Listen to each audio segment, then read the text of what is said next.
Welcome to the Private Practice with Soul podcast. My name is Dr. Brooklyn Storme, and I help private practice owners align their business back with their soul's calling, with their big vision and with their soul's purpose.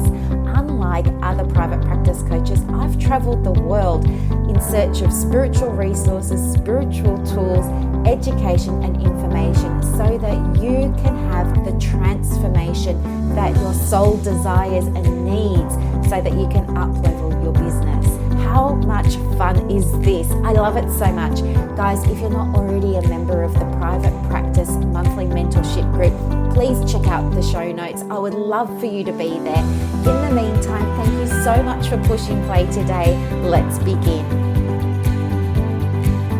Good morning, everybody, and welcome to another episode of the Private Practice with Soul podcast. I'm your host, Dr. Brooklyn Storme, and I want to say a very warm welcome to all of the new subscribers.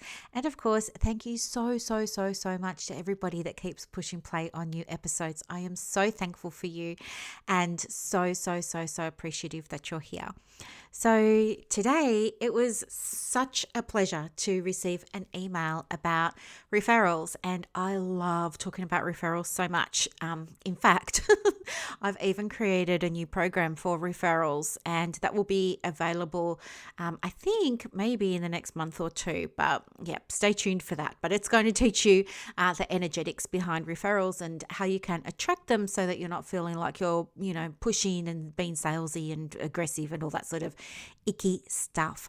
But today, the email that I received was around Emma saying that she had been marketing her practice and she'd been updating her profile on Psychology Today. She'd updated her website and all of that sort of stuff. She'd also raised her fee, but she noticed that she wasn't building her diary. And so she was asking why that might be. And here's the thing. Here's what I can tell you from my experience. You have to be in the right mindset in order to receive the clients who are actually going to pay you the fee that you want. And you have to do some energetic things to support the universe in delivering those so that you can receive them. I guess the first thing that comes to mind is that if you are charging a low fee, then that's going to have all sorts of effects on your business. For example, we've gone into this in previous episodes, so I won't belabor it, but it's a different demographic, a low fee client to, a regular fee client or even a higher fee client. They're different demographics and there's different energies behind those for all sorts of reasons. But if you raise your fees and then you realize, nobody's booking in at the new fee, I want to ask you, because this is what Emma's question was about, is she not filling the diary because she raised her fee? So what I want to ask you is, how are you drawing the assumption that it's because you raised your fee that you're not getting the referrals? How are you putting those two things together? The only way that you could be putting those two things together is through a limiting belief. And that limiting belief could be something as simple as, well, it's been my experience that when I charge people $60 for a session, they tend to turn up. When I charge them $130, they tend not to, or I can't find people, or people won't rebook and stuff like that. So I want to know, what's the association that you're making between your fee and your referrals? What is the meaning that you're attributing to that fee? Because here's the thing. Everything is energy, right? Your fee is neutral. It doesn't have a positive charge. It does not have a negative charge. It's neutral energy, okay? So if you're making an assumption that it's because of the fee that you're not getting people, that's you putting a negative spin on it. And what's going to happen when you do that is, without being consciously aware of it, you will manifest clients who have inquiry calls with you and then don't book in because of the fee, or you will assume it's because of the fee. Remember, not everybody's going to say, it's because of the fee, because they might feel embarrassed or, anything. They might not want to be judged if they say that they can't afford it and things like that. So I guess what I want you to take away from today's episode is the idea that, as I've said before, it's you that influences the energy. You are going to get back what you put out. So if you're confident with your fee, you'll attract clients who are confident with your fee. If you're at ease with your fee, you'll attract clients who are at ease with your fee. Okay, so if you've bumped your fee, congratulations. But if you're not seeing the referrals convert yet, I would say begin with looking at yourself first. And that may be hard to hear for some people, but definitely look at the inner work and look at how you feel about that fee and ask yourself things like, why did I settle on this fee, or why did I choose this fee? What was it that caused me to change my fee in the first place? How do I feel in my heart about this fee? What am I saying to myself in my mind about this fee?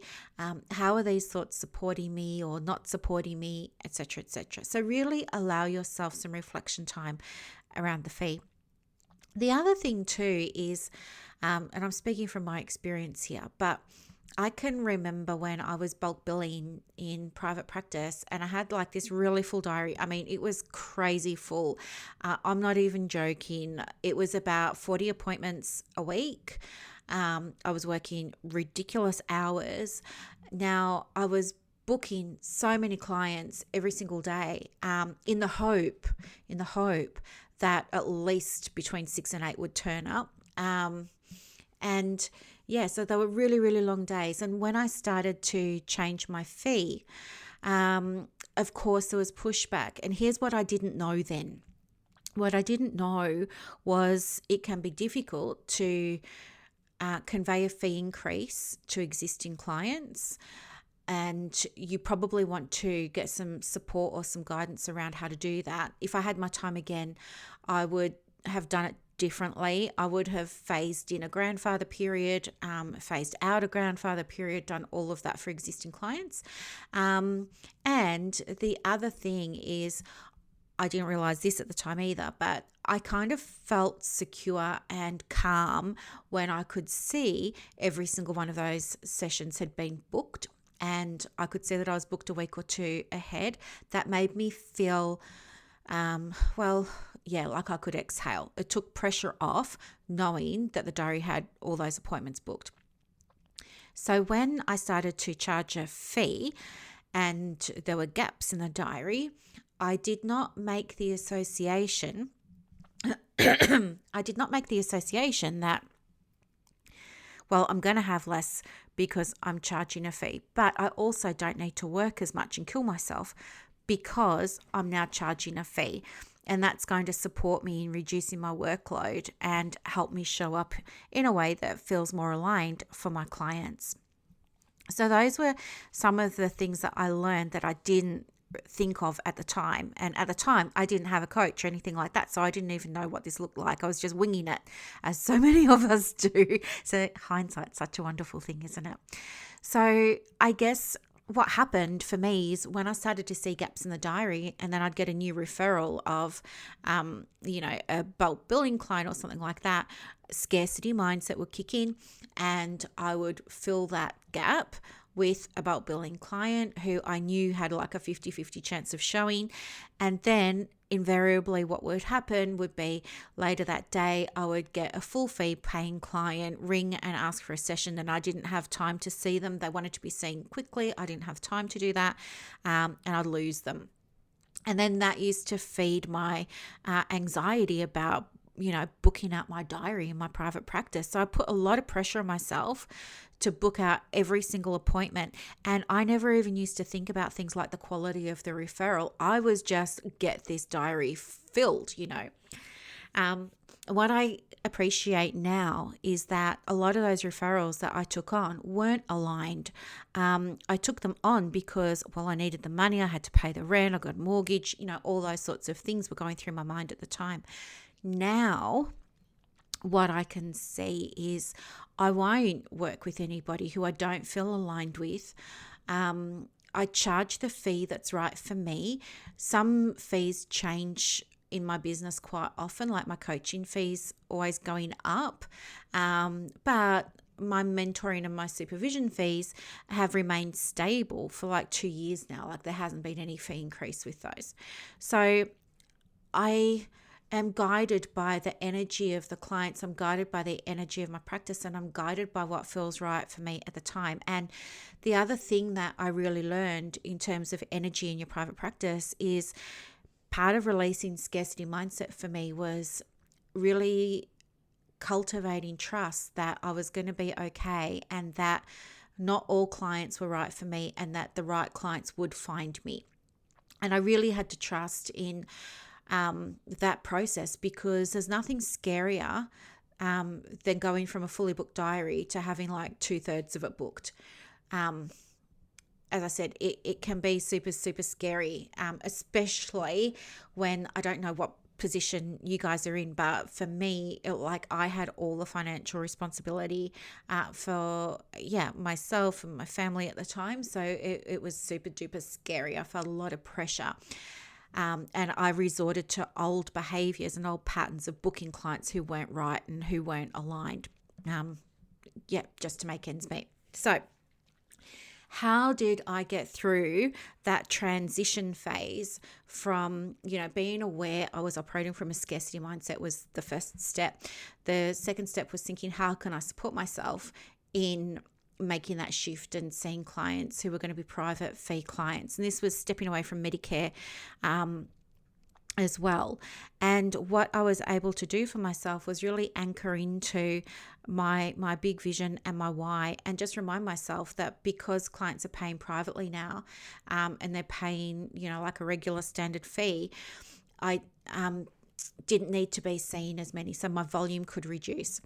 The other thing that I found I needed to do to support myself was shift my mindset around what I made those empty bookings in my diary mean to me. So in the beginning, what it meant to me to see a vacant space in my diary was, this is scary. This means that you're not going to generate turnover. This means that you're not going to be able to help someone who needs help. This means that there's going to be some dire consequence. Do you know what I mean? And it would just be like this tumbling thinking.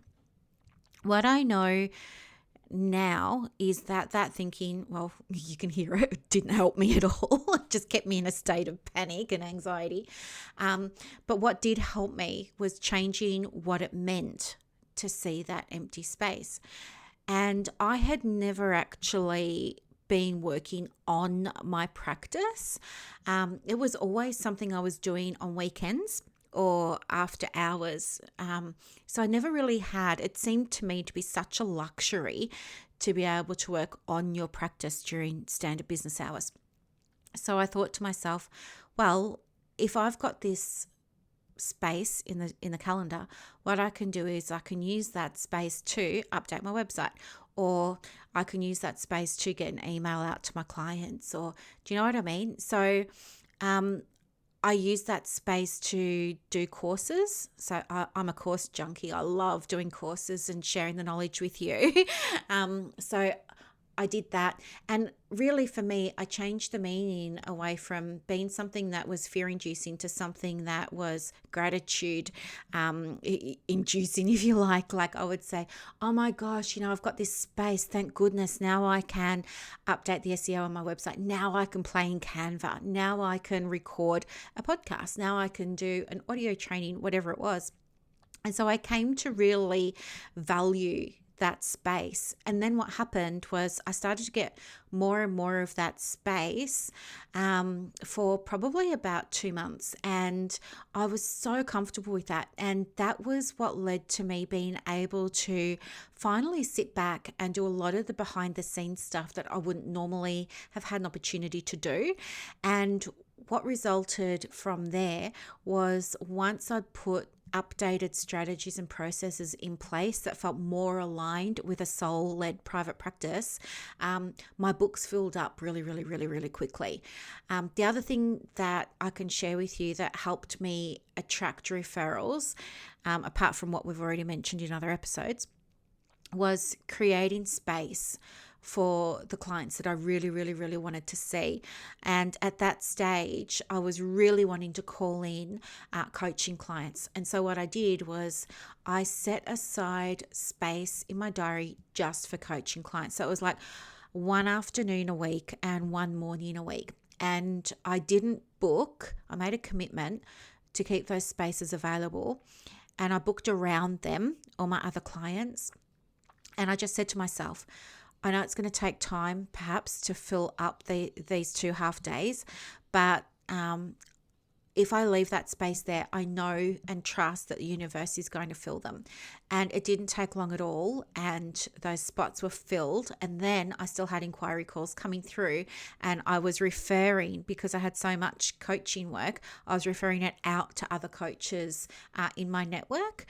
And other people, other clients were sort of saying, oh no, I'll wait. And so they did wait, and they joined a coaching program with me later on, because I only take a certain number of coaching clients on per quarter. So that just allowed me to really, by having that framework there, that masculine energy framework there, and trusting in that, and trusting in, this law of vacuum, that I would be fully supported, my services would be valued, that I would feel safe. And as I say to my clients, like, I will never lose. My perfect clients are perfect just for me. And yeah, I guess it was the energy of creating the space in the diary. It was the energy of trust. It was the energy of connecting in with cultivating trust with myself, as well as trust with the universe and natural laws, that really allowed me to experience growth in my practice. And so, Emma, when you're saying, how do I call in these referrals despite me doing all the marketing? My first action step for you would be really sit down and spend some time in reflection about how you feel about your fee and what it means to you, and really spend some time thinking about what your diary looks like and what it means to you when you see empty spaces in the diary, and see, if you need to, how you can support yourself in shifting the meaning of that space. If you haven't listened to the previous 2 episodes on energetics too, go back and listen to those, because that will definitely help you start to call in the right people for your practice. And then, I would just say also, make sure that you can tune in and see what's no longer in alignment for your private practice. And if you're moving away from bulk billing and you're going to be charging a fee, then you're going to need to be talking to a different audience, which means you need to do that work that we were talking about last time on identifying who your ideal client is, because they're going to be different. When you have done that, you're going to create an intention around your ideal client. And it's so much fun to do, and it's so powerful. And you're going to make it pretty in Canva, and you're going to print it out, and you're going to keep it near your computer. And then every time you have to create content, you're going to look at it and allow your content to be infused by that intention.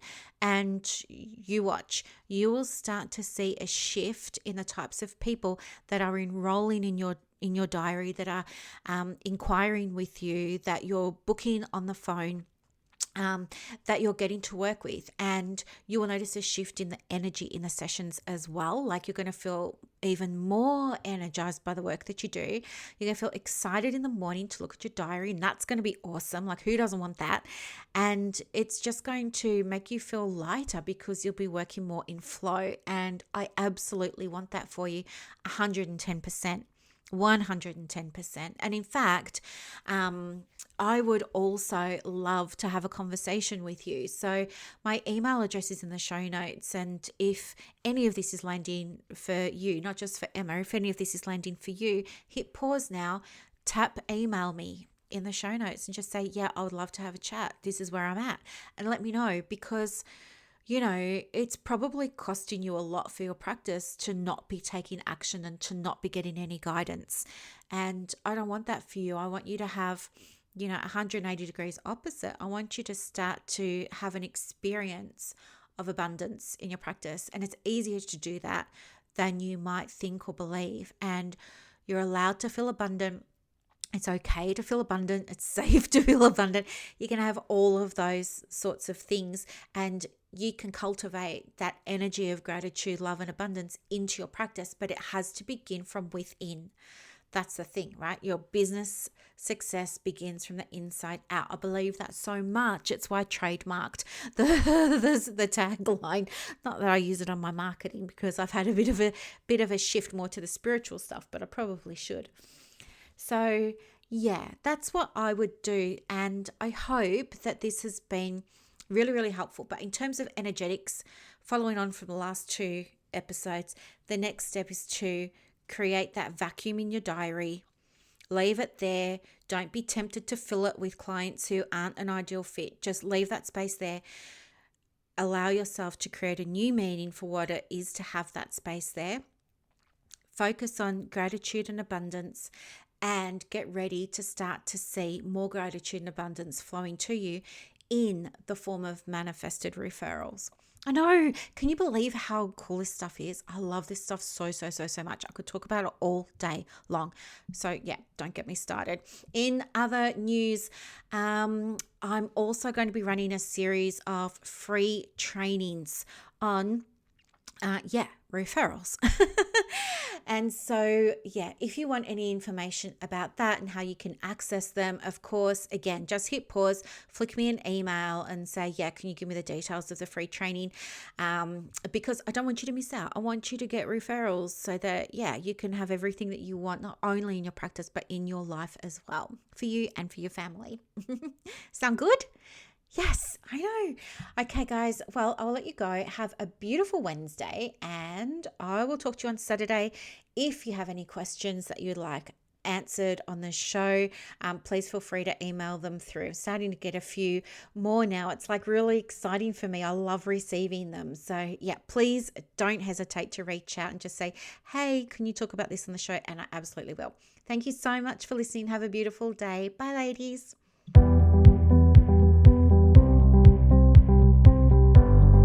Thank you so much for listening to this episode of the Private Practice with Soul podcast today.